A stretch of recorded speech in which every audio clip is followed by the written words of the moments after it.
bienvenue à tous et à toutes pour le GP Explorer.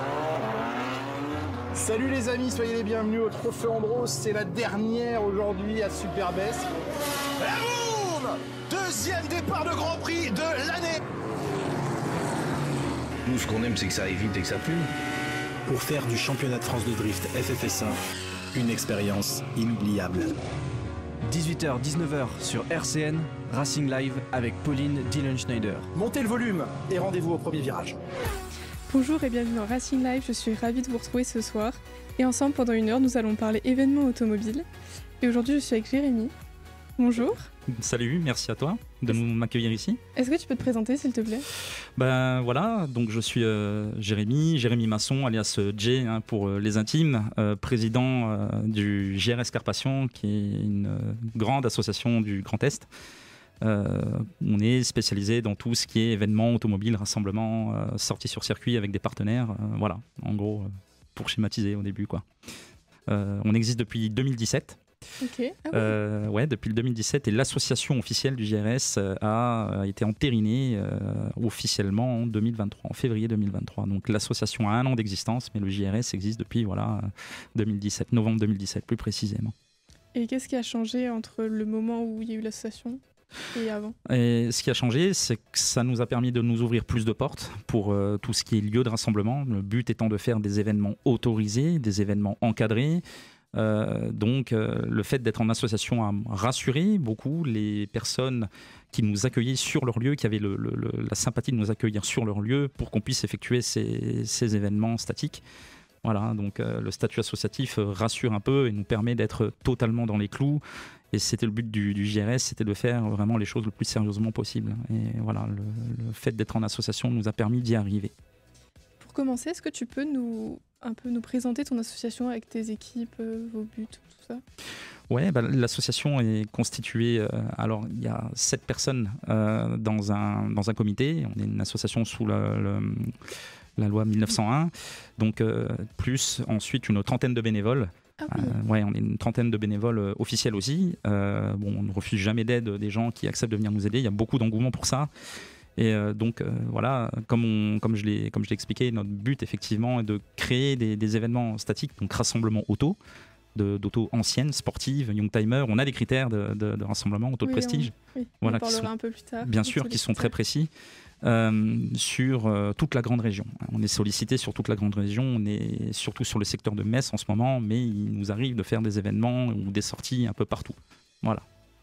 Donc du coup, tu disais aussi que vous faites des sorties sur circuit. Tout à fait. Comment ça se passe ? Alors, les sorties sur circuit, il y a les sorties sur circuit qu'on appelle en gros track days. Toutes ces sorties, tout ce qui est lié au monde du circuit se fait en partenariat avec une entreprise pour laquelle je travaille en coopération avec le boss de cette entreprise qui est Pierre Auburtin, donc un très bon ami. On a créé cette synergie entre Curious Racing, le nom de l'entreprise qui nous offre l'opportunité d'effectuer ces track days, et le JRS pour apporter un peu de clientèle, pour ouvrir au JRS la voie des sorties sur circuit.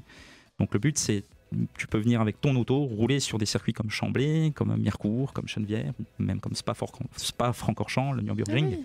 Voilà, on peut offrir ces possibilités aux gens d'avoir des coachings dans leurs autos, de la location d'autos. Voilà, donc en gros, c'est comme ça que ça se passe. C'est des grosses sorties. C'est des grosses sorties, ouais.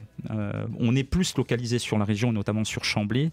Mais on peut aller partout où il y a de la demande. On a été à Dijon, on a été à Spa, notamment lors de l'événement mondial, reconnu mondialement, les brûleurs de gomme. Vous y étiez ? Ah bah oui, j'ai vu, on y était, j'ai vu un petit drapeau justement. Tout à fait, on y était avec Curus et le JRS où on a fait la partie expo, et avec Curus on a fait la partie baptême en piste. Voilà, donc on y était cette année. Et comment ça se passe ces journées baptême ? Il faut se préinscrire ? Tout à fait. Alors, on peut se préinscrire via le site de Curious Racing quand les événements, les dates de sortie sont en ligne, ou via le JRS. On crée un événement où tu t'inscris avec ton auto. Il y a des sessions à la journée, à la demi-journée. Donc, ça dépend ce que tu choisis. Et on peut aussi s'inscrire sur place quand il y a de la place, mais le mieux, c'est de s'inscrire en avance pour garantir les places. Tout à fait. Voilà. Donc, vous faites des sorties sur circuit. Et pour les rassemblements statiques, comment ça se passe ? Pour les rassemblements statiques, c'est pareil, on met en place un système de communication par Facebook, Insta, et voilà, ce qui est classique. On crée un événement où on fait aussi une espèce de préinscription, dans le sens où comme on a des critères, on va créer un événement où les personnes vont poster, on va leur demander de poster les photos de leur auto pour acceptation ou non dans l'événement, et les gens viennent. Les autos qui sont dans les critères sont acceptées automatiquement. De toute façon, même si elles ne s'inscrivent pas, ce n'est pas obligatoire, mais ça garantit aux personnes, s'il y a un doute sur la voiture, de ne pas faire le déplacement pour rien. Voilà, donc il n'y a pas de prérogative, il n'y a pas d'obligation d'inscription, mais ça nous permet aussi de comptabiliser, de quantifier les places, de savoir comment placer, de savoir où placer les types d'autos. Voilà, donc c'est mieux d'avoir cette espèce de communication en amont qui nous permet de nous préparer le jour de l'événement. Voilà. Et comment se fait le tri des voitures? Comment vous faites la sélection?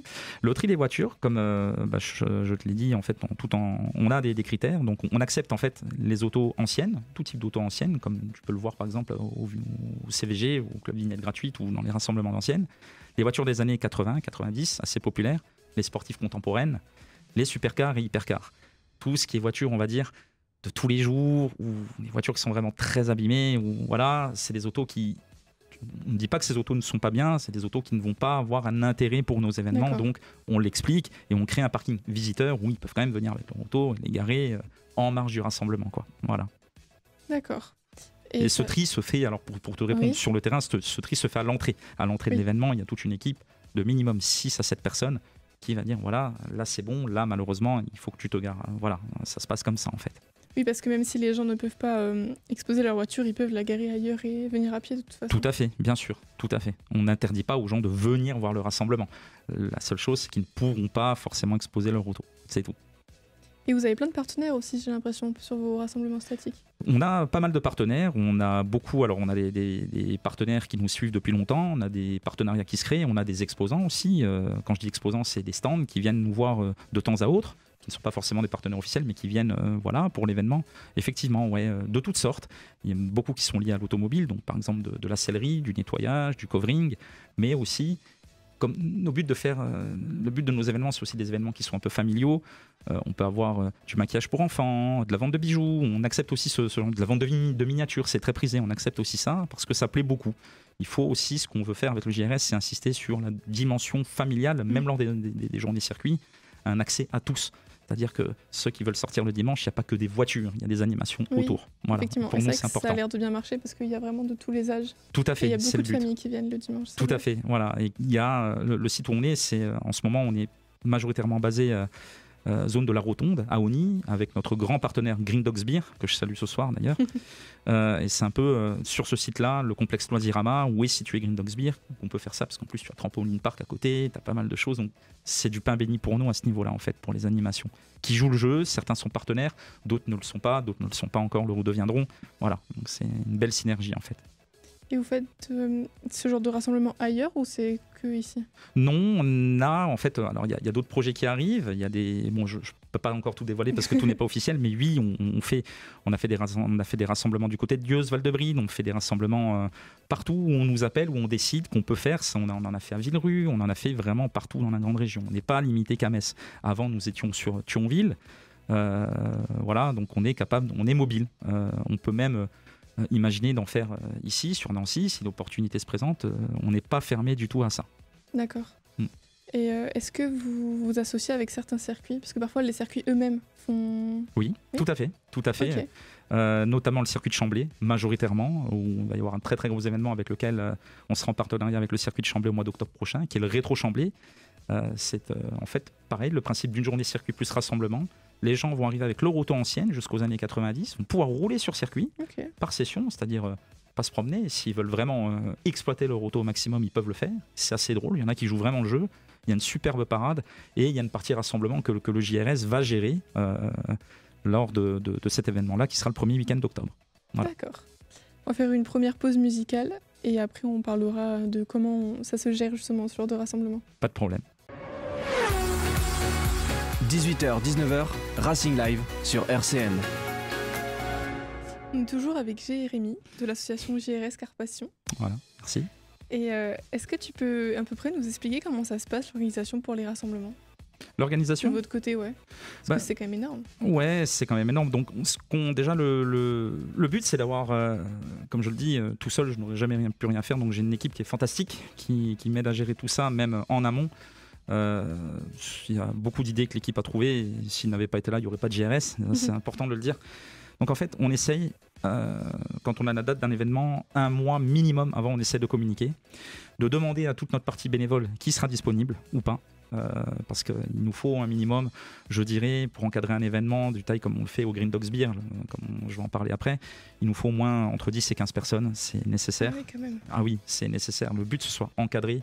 Il faut assurer une entrée, placer les autos, parer à tous les imprévus. On a effectivement un DJ aussi, les photographes, il faut coordonner tout le monde. Donc le but, c'est de voir si des gens sont disponibles et ensuite on assigne des rôles, par exemple la communication Instagram pour tout ce qui va se passer dans l'événement qui est affrété à Célina, qui est la responsable de la com de manière générale au JRS et surtout du côté Insta. Et par la suite, chaque personne sur place a son rôle, c'est-à-dire qu'il y a un certain nombre de personnes qui seront en entrée, un certain nombre de personnes qui feront la circulation, qui accueilleront les autos, qui vont garer les voitures. Donc en fait, chacun a un rôle défini, qui peut tourner durant la journée, parce que ça peut être long, mais en fait, tout est préparé à l'avant. Chacun sait ce qu'il doit faire à l'avance. Oui, puis il faut le rappeler que c'est vraiment des journées complètes à chaque fois. C'est en très grande majorité des journées complètes. Il y a eu des cas où c'était des après-midi, voire du 14-22, voilà. Mais pareil, on est équipé, Toki, on est identifiable grâce à des t-shirts de staff, voilà. Tout est vraiment... Le but, c'est pas de mettre un événement sur Facebook ou un ratio Snap, on dit rendez-vous à telle heure, 22h, et de laisser les voitures arriver et on ne fait rien. On veut pas de ça, c'est pas notre but. Ça peut pousser au débordement de faire ça, justement. Ben, t'as tout compris, et c'est ce qui se passe. Et c'est ce qui cause à l'heure actuelle beaucoup de problèmes dans l'organisation d'événements carrés. Beaucoup s'en rendent compte, et beaucoup réfléchissent, et beaucoup font les choses de mieux en mieux, et c'est très bien. Donc, on veut être sérieux. On n'est pas parfait, on ne le sera pas, mais le but, c'est d'encadrer au mieux possible ce qu'on fait, clairement. D'accord. Voilà. Et en parlant d'encadrement, est-ce qu'il y a déjà eu des gros débordements ou justement des gens qui se sont un peu manifestés parce que vous n'avez pas accepté leur voiture ? On n'a jamais eu de très gros débordements. On a eu un souci une fois sur un événement du côté de Villerue et on a décidé de ne plus y retourner. C'était pas à cause d'une non-acceptation de voiture, c'était à cause du comportement d'un riverain. Mais c'est tout, ça a été très bien géré, personne n'en a entendu parler parce qu'on a parfaitement géré les choses, mais c'était peut-être notre plus gros débordement qu'on a eu, c'était l'année dernière en mai 2023, mais en dehors de ça, sur nos événements, il n'y a jamais eu de gros soucis. On est parfois dur avec ceux qui s'amusent à accélérer, à ne pas respecter les règles, mais il n'y a jamais eu de gros problème, les gens des fois râlent, mais finissent par le comprendre, et dans 95% nous écrivent pour s'excuser, donc voilà, ah oui, on a le cas systématiquement, donc, parce que le problème c'est que ces comportements nuisent à l'organisation des événements. Nous, on est tributaire des lieux où on nous permet de faire ces événements. Et si on nous dit, voilà, ça a été le bordel, entre guillemets, pour parler vulgairement, donc on ne peut plus le faire. Donc, il faut qu'on pérennise ça. Et pour pérenniser ça, il faut instaurer des règles et les faire respecter. Voilà, les forces de l'ordre le savent. Elles sont souvent présentes, voire tout le temps. Et on est tout à fait en accord avec ça parce que le but, c'est que... il n'y a pas non plus un accident. Le but, c'est pas d'accélérer, de faucher un gamin ou que quelqu'un perde le contrôle de son auto. Ils prennent quelqu'un avec et voilà, on ne veut pas de ça. On n'a jamais eu et ça n'arrivera pas. D'accord. Voilà. Et sur circuit, c'est pareil, c'est la même organisation ? Tout à fait. Sur circuit, c'est la même organisation. Donc, c'est-à-dire que c'est un peu différent parce que là, les voitures tournent. Mais bien évidemment, le circuit, il y a l'équipe des circuits qui assure via un système de drapeau ou de feu en piste le comportement des gens. Et nous, voilà, si l'équipe du circuit nous dit, écoute, un tel un peu abusé, on peut exclure les gens des journées circuit. On a eu une fois le cas sur le circuit de Chenevière, mais pareil, la personne, bon, c'était pas grave, c'est une personne qui avait une voiture un peu spéciale, il a perdu le coffre, il y avait des canettes de bière dans le coffre, il y a une Alpine derrière qui a tout pris sous le capot, bon, voilà, c'était un peu particulier, mais c'était pas grave, mais c'est des choses qui ne sont pas acceptables, et donc c'est des petites anecdotes, mais qui font que, mais en dehors de ça, sur nos journées circuit, on n'a jamais eu le moindre problème. On peut dire que ça, c'était particulier, c'est pas le gars qui était... Mais on n'a jamais eu le moindre problème. Le but, c'est d'encadrer. En fait, le terme principal, c'est encadrer. Voilà. Et je suis en train de penser, comment tu as eu l'idée de fonder cette association ? Alors comment ça a débuté tout ça ? Moi, si tu veux, je suis dans l'automobile, c'est depuis que je parle, j'ai toujours été fan d'automobile, c'est de famille. J'ai un papa qui était pilote dans l'armée de l'air, qui a eu de belles autos, on en a eu pas mal dans la famille. Et j'ai été secrétaire d'un club, Marly Véhicule d'époque et d'exception, en 2013. Ce club a été fondé en 2010, j'étais là au début. En tant que secrétaire, je faisais pas mal aussi, c'était un très beau club. Et ensuite, ce club, j'en suis parti pour des raisons personnelles. Et on m'a dit, mais pourquoi tu ne continues pas à faire quelque chose toi-même dans le secteur de Metz et alentour ? Il y a eu tellement de demandes, donc du coup, c'est comme ça que j'ai pris l'initiative de créer le JRS en 2017. On a commencé sur le parking du Memphis Coffee à l'époque à Semécourt. Ok. Et ça a pris une ampleur vraiment grâce à des gens qui m'ont aidé. Moi, j'ai créé l'entité, mais c'est les gens autour qui m'ont aidé, qui ont permis à ce que le JRS en soit là maintenant. Le fait que le JRS soit en association maintenant, c'est grâce à plusieurs personnes. J'avais, honnêtement, je le dis, pas forcément le temps de m'occuper de tout, et certaines personnes qui étaient calées dans le domaine ont parfaitement fait le travail et ont créé l'association de belle manière, ce qui fait que maintenant on en est là et tout tombe très très bien. C'est marrant parce que depuis le début, tu mets vraiment un point d'honneur à parler de ton entourage. Oui, c'est important parce que beaucoup associent le JRS à Jay ou Jérémy. Oui, j'ai créé le JRS, effectivement j'ai créé des synergies où j'ai du réseau, mais moi je dis que s'il n'y avait pas l'équipe, il n'y aurait pas ça, et je ne serais pas là où j'en suis. Et c'est pas je, c'est on. Et c'est pour ça que c'est très important de dire, de mettre l'équipe en avant. Je valorise l'équipe parce qu'il n'y aurait pas d'équipe, il n'y aurait pas d'événement auto, il n'y aurait pas de sortie circuit, il n'y aurait pas de partenaire, il n'y aurait pas de... Pareil, il n'y aurait pas de sortie circuit non plus, il n'y aurait pas de rassemblement. Donc non, ouais, c'est très important de parler de l'entourage, parce que c'est l'entourage qui fait... À titre perso, je suis dans le monde de l'automobile et sur les événements aussi. On ne peut pas tout gérer tout seul, c'est pas possible. Et ceux qui disent le contraire, c'est pas la vérité. Voilà, clairement. D'ailleurs, en parlant des partenaires, comment tu les choisis ? Enfin, comment vous les choisissez du coup ? Comment on les choisit ? C'est-à-dire que généralement, ceux qui souhaitent être partenaires avec nous approchent. On a toujours le cas. Et avec l'équipe, justement, on en discute. On dit voilà, il y a telle société qui souhaiterait être en partenariat avec nous. Oui, non.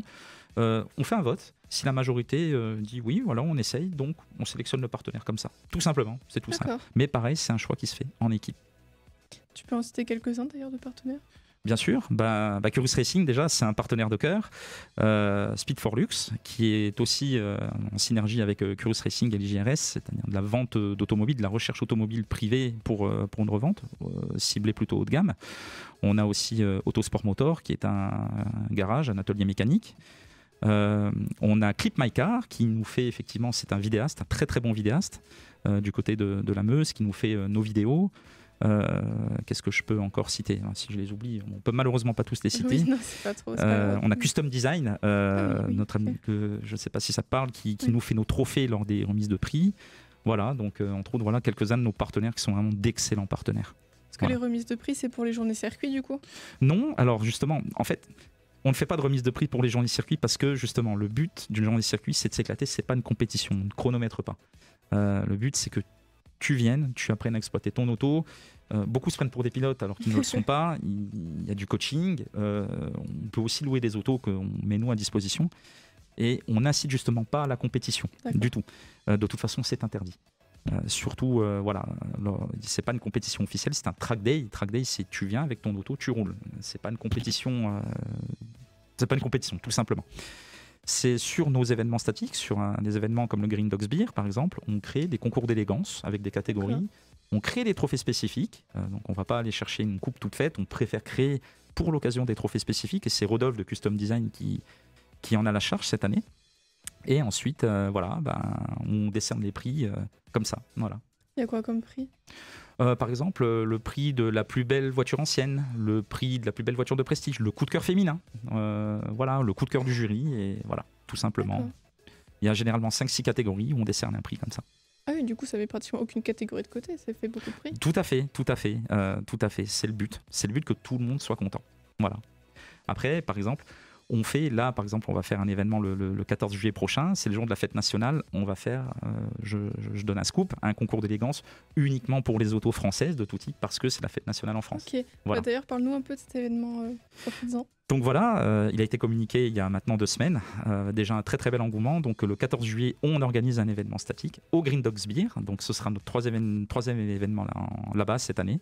Donc pareil, de 10h à 18h, où tu étais déjà venu, où tu avais pu voir un peu comment ça se passait. Donc pareil, événement statique avec dans nos critères habituels, auto ancienne, young timer, sport prestige. Voilà. Donc on vous attend de 10h à 18h avec votre auto. Les événements sont en ligne sur Facebook, tout est prêt. Donc il n'y a plus qu'à aller voir sur l'Insta du JRS ou la page ou le groupe de JRS Carpation, groupe officiel. D'accord, parfait. Voilà. On va réécouter une autre musique et on va écouter Lil Wayne. RCN, Racing Live, Pauline Dillon-Schneider. Est-ce qu'il y a d'autres types d'événements que tu aimerais nous présenter qu'on n'a pas parlé ? Ouais, alors bon, je vais présenter ceux qui sont déjà, on va dire, officialisés. Il n'y en a pas beaucoup. Le reste, je ne peux malheureusement pas en parler. Donc on a effectivement l'événement du du 14 juillet, donc au Green Dogs. Ensuite, il y a un type d'événement aussi pour lequel on est en partenariat, c'est la montée historique course de côte de Val-de-Bride, donc le dernier week-end de juillet, avec les vieux baquets. Donc voilà, où on a créé, grâce à cette association, une catégorie où il n'y a pas uniquement les véhicules anciens qui peuvent participer aux courses de côte. Donc ce sera le samedi. C'est le dernier samedi de juillet, alors je n'ai plus la date en tête, il faudra que je la retrouve.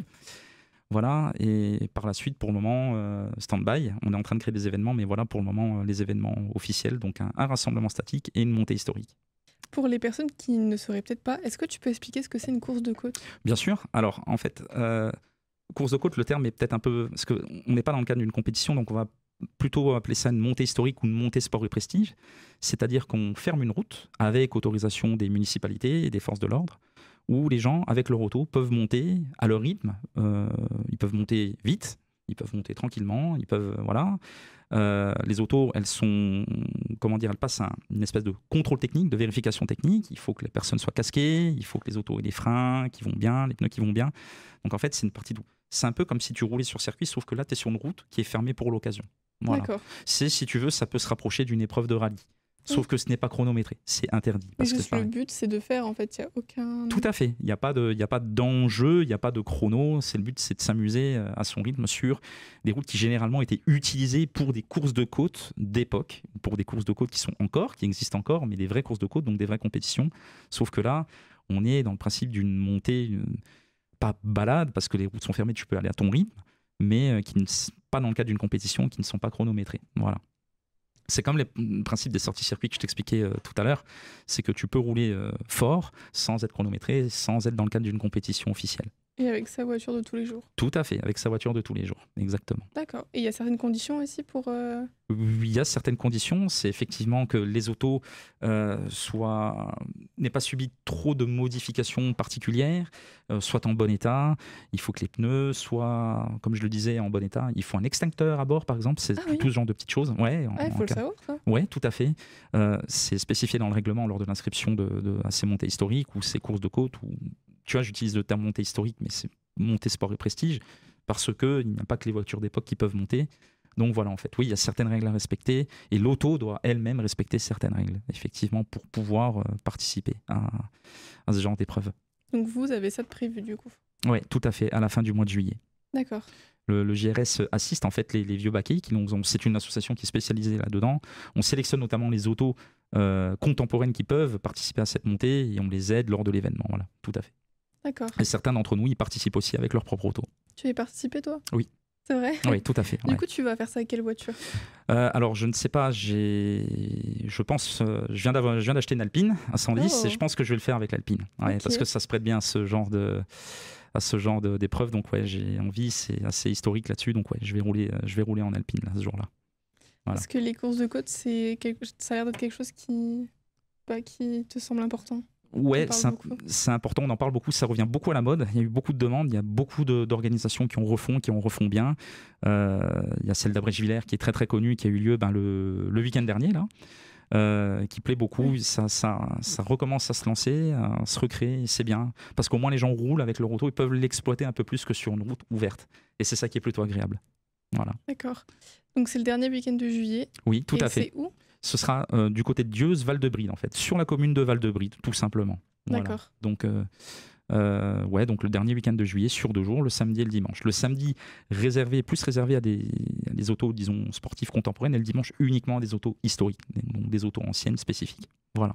D'accord. Quoi comme auto ancienne? Comme auto ancienne, tu peux venir avec une simple 4 chevaux, comme avec une R5 rallye d'époque. Tu peux faire ça avec une 2 chevaux. Tu peux faire ça n'importe quoi, le temps que c'est ancien. Avec une Alpine A310 de 72. Tu peux, tant que c'est ancien, tant que ça se limite, je crois, la limitation sera aux années 85 ou 90. Donc tu peux avoir déjà des 205 GTI, ce genre d'auto-là, qui peuvent y participer. Ou voir des anciennes voitures de course. C'est ça qui est super intéressant, c'est que des monoplaces, parfois des prototypes d'époque, des voitures créées exprès pour ça, par leurs propriétaires. Donc c'est ça qui est super intéressant, ce genre de... Même à voir, ce serait super intéressant, pas forcément qu'à y participer. Ouais, à voir, c'est super intéressant, parce que tu vois des choses que tu ne verras pas sur un événement statique. Voilà, oui. C'est notre clientèle, entre guillemets. Oui, ça attire pas les mêmes personnes. Ça attire pas les mêmes personnes de manière générale. Alors certaines personnes, oui, s'y retrouvent, mais ça attire un autre type de personnes, qui sont plus passionnées par ça aussi. plus que par du statique. D'accord. Voilà. Il y a d'autres événements encore? Pour le moment, il y a d'autres événements en préparation, mais il y a un événement qui est en préparation pour le 22 septembre, mais pour le moment, on n'en parle pas trop, mais voilà. Et il y aura un événement au mois de novembre aussi, fin novembre, début décembre, pour préparer un peu les fêtes de Noël. Voilà, donc dès que les dates seront annoncées, j'en parlerai aussi. Voilà. Vous vous projetez super loin dans les événements. Oui, c'est histoire de poser les dates et de se préparer, et que les lieux qui Oui. nous accueillent puissent justement se préparer à nous accueillir. C'est compliqué à s'associer avec des lieux?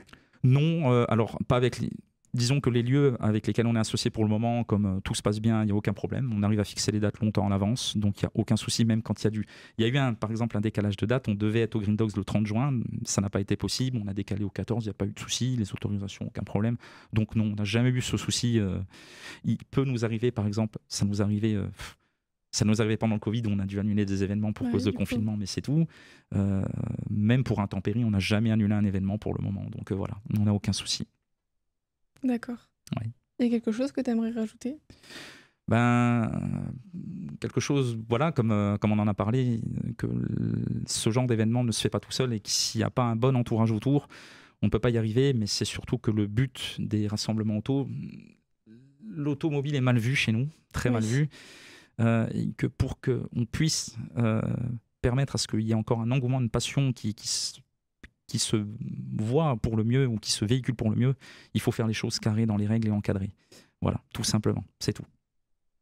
Et donc pour toi, il y a eu un changement du coup après l'association? C'était peut-être plus simple. Il y a eu un changement après l'association dans le sens où oui, ça nous a ouvert plus de portes, ça nous a permis aussi de mettre en place pas mal de choses, d'avoir une trésorerie qui nous permet de faire de la vente de goodies, par exemple. Le JRS se développe là-dessus aussi. Okay. Donc ça nous ouvre, effectivement, ça te permet de faire des choses que tu ne peux pas faire en temps normal parce que ce n'est pas forcément légal. Donc oui, effectivement, ça nous a permis de nous développer. On a, grâce à ce statut associatif, on a co-organisé le salon Metz Autopassion cette année. Qu'on co-organisera certainement encore l'année prochaine. Donc voilà, ouais, ça ouvre beaucoup plus de portes. Oui, en effet. Voilà. Et on parlait d'un sujet intéressant en off tout à l'heure pendant la pause musicale. Tu disais qu'au départ, toi aussi, tu as fait partie de ces organisateurs qui faisaient des événements nocturnes. Oui, on l'a fait aussi. Et j'ai bien aimé ce que tu en as conclu de cette période. Conclu dans quel sens? Qu'est-ce qui t'a... Que c'est pas forcément une bonne chose pour la vision qu'on a. En fait, la culture automobile. Le problème, il y a le fait que l'événement nocturne, si par exemple tu fais un événement nocturne qui arrive à être autorisé, ce qui est très rare, pourquoi pas, et d'encadrer, pourquoi pas. Le problème, c'est que la plupart du temps, ce n'est pas autorisé parce que dans la nuit, tous les chats sont gris, et la nuit, on a remarqué que la clientèle n'était pas forcément la même et que ça... Beaucoup de débordements, beaucoup plus. Et nous, on en a fait au début, on en a fait. Ça nous est arrivé d'en faire sans autorisation, je le dis, comme tout le monde, comme beaucoup. Qui sont pas forcément mal passés, mais tu as toujours ce souci de la personne qui va vouloir faire le bordel. Tu peux pas te mettre au milieu de la route pour aller choper une BM en train de drifter dans un rond-point. C'est pas la peine. On a fait un très bel événement nocturne avec autorisation en hommage à un jeune qui est décédé, où il y a eu énormément de monde. Très peu débordements, mais il y en a eu quand même, malgré la présence des forces de l'ordre qui étaient là, qui étaient prévenues, qui étaient là depuis le début de l'événement. Et on a pris parti au JRS de ne plus le faire, parce que même en étant encadré, on trouve que c'est pas forcément toujours les mêmes personnes et que certains s'autorisent le droit de faire n'importe quoi, et c'est dommage. Je ne dis pas que certains n'arrivent pas à le faire. My Life Be Like a réussi, a réussi à en faire quelques-uns qui sont plutôt bien passés. Mais la plupart des événements nocturnes sont non autorisés et généralement les gens ne les encadrent pas. Voilà, il y a beaucoup de petits groupes qui, je comprends, on est jeune, on a envie de s'amuser, on a envie de regrouper les copains, super.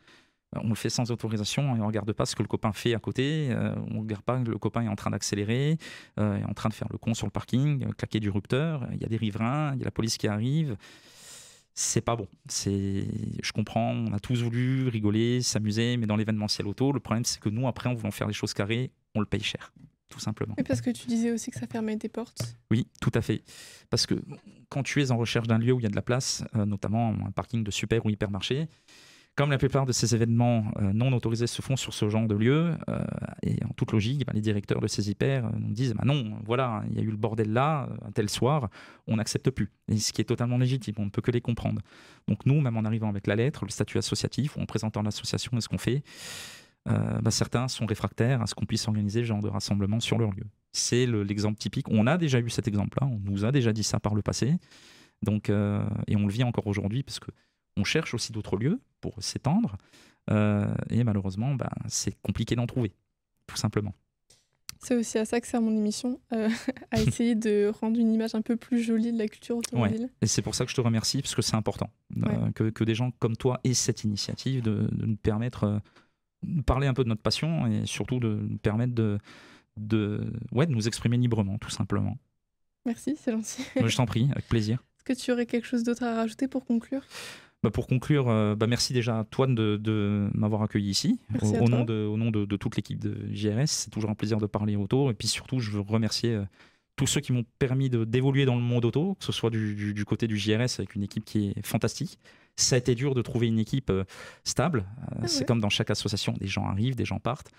Ce serait mentir de dire qu'il n'y a pas eu des tensions. Ceux qui te le disent qu'il n'y a aucun problème, c'est pareil, c'est faux. Voilà. Là, on est une équipe qui est vraiment carrée. Mais voilà, je remercie tous les acteurs du monde automobile qui nous ont permis d'évoluer. Voilà, tout simplement. Et on rappelle que vous êtes sur tous les réseaux sociaux au nom du JRS. Tout à fait. Facebook et Insta, très majoritairement. Voilà. Et prochain événement, du coup, on a dit... Le 14 juillet au Green Dogs Beer. Voilà. Parfait. Merci. Merci à toi. Merci pour tout. Et merci à vous aussi, chers auditeurs. Et on se retrouve bientôt dans un nouvel épisode de Racing Live.